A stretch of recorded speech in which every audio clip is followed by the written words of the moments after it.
Walaupun imam juga harus memperhatikan, tapi ketika ada perintah kebijakan yang disampaikan oleh imam pemimpin, ya harus kita ikuti, walaupun mungkin kita merasa berat. Ya.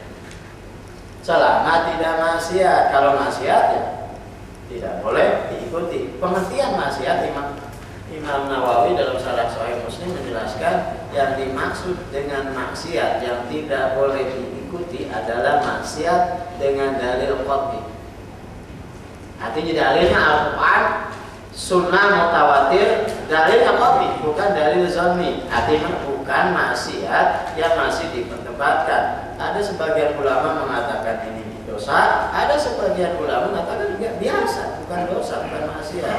Misalnya untuk wanita menutup wajah pakai cadar, ada yang mengatakan itu wajib. Artinya kalau dibuka dosa. Ada yang mengatakan itu kehormatan saja, tidak dosa kalau dia membuka wajahnya. Ini adalah perdebatan. Menurut satu pihak maksiat, menurut yang lain tidak. Ketika misalnya imam pimpinan mengambil satu pendapat yang mengatakan bahwa wajah wanita itu bukan aurat, ya wajib diikuti. Walaupun yang itu mengatakan dosa, karena maksiatnya atau dosanya adalah mukhtalaf fi, diperselisihkan dengan dalilnya dalil zanni. Intinya tidak boleh menolak perintah dari pimpinan dalam organisasi kalau kita, kecuali jelas-jelas maksiat. Kemudian wali amatil muslimin, untuk seluruh kaum muslim. Artinya apa? Bahwa kita berkewajiban untuk menasihati saudara kita, termasuk kita punya hak untuk menerima nasihat, bahkan meminta nasihat. Dalam hadis riwayat Imam Muslim tentang hak antara muslim dengan muslim yang lain, hakul muslim alal muslim berapa? Situn, ada 6. Hak muslim dengan muslim yang lain ada 6. Di antaranya wa izastan sohaka fansah. Apabila dia minta nasihat kepada kamu, berikan nasihat. Jadi terkait dengan nasihat itu ada tingkatan, ada levelnya. Walaupun semuanya berat, memberi nasihat kepada saudara kita itu juga berat, nggak mudah. Apalagi kalau yang mungkin saudara itu, teman itu atau lebih tua, lebih tinggi jabatannya, kedudukannya, lebih berat itu untuk menasihatinya. Memberi nasihat adalah berat. Ada lagi yang tingkatan kedua, yaitu menerima nasihat. Menerima nasihat lebih berat lagi daripada memberi nasihat. Itu sudah level 2. Level yang ketiga, yang lebih bagus, yang paling tinggi itu manakala kita merasa ada perbuatan yang tidak bagus, salah, dosa, kemudian kita datang kepada saudara kita, teman kita, meminta dinasehati, itu lebih berat lagi, jarang terjadi. Jarang terjadi. Kalau kita bersalah, ya, melakukan dosa, maksiat, kemudian kita datang kepada saudara kita, teman kita, minta nasihat kepadanya.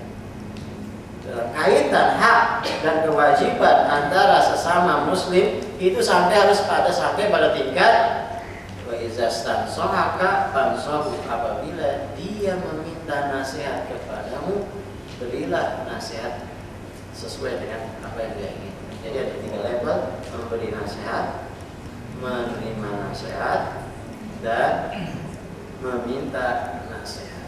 Oleh karenanya hal ini harus dijadikan budaya, menjadi budaya sesama kita. Bahasa surat Al-Asr tadi, wa tawasau bil haq. wa tawasau bis sabr. Jadi membiasakan sesama di antara kita.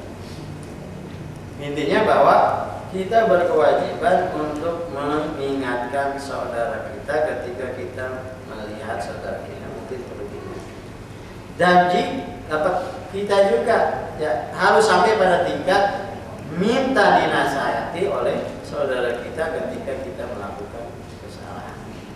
Yang kemudian nasihat itu sekali lagi dasarnya adalah bersih, tulus. Dalam bahasa hadis di sini, hadis yang ketiga, la yu'minu ahadukum hatta yuhibba li akhihi ma yuhibbu li nafsihi. Motivasinya, dorongannya adalah cinta, bukan karena marah. Mencintai saudara karena cinta, dan hubungannya adalah inamal mu'minuna ikhwatan, persaudaraan karena cinta. Karena kita cinta pada saudara kita, tidak ingin dia terjerumus pada hal yang negatif, maka kita selamatkan dia. Kita ingatkan, kita nasihati. Dan nasihat ini bukan selalu negatif, bukan selalu yang buruk. Bagian dari nasihat tadi terkait dengan aim atau membantunya, menolongnya, memotivasinya, mengikutinya, mentaatinya, termasuk ketika ada saudara kita yang sedang mendapatkan keuntungan, keberhasilan, sukses, kita ucapkan selamat, alhamdulillah. Ya, itu juga bagian dari nasihat, menginginkan kebaikan kepada saudara kita yang kita nasihati, baik dengan ucapan maupun dengan perbuatan. Maka di hadis yang kedua disebutkan wa nushi likulli muslimi, memberikan nasihat kepada setiap orang muslim, siapa aja, tidak harus yang kita kenal. Ketika kita melihat ada sesuatu yang jaga dilakukan oleh seorang muslim, maka sebaiknya secara spontan, otomatis, refleks kita mengingatkannya, menasehatinya tadi dengan etika, dengan cara gerakan cinta kepada saudara kita. Karena waktu kita terbatas, mudah-mudahan apa yang kita baca di sore ini, yaitu dari hadis-hadis Riyadhus Shalihin bab nasihat, kita dapat mengamalkannya insyaallah, sehingga dengan kita menjalankan pesan Rasulullah SAW, yaitu nasihat, melaksanakan nasihat, maka kita dapat melaksanakan agama secara sempurna. Ad-dinu an-nasihatu.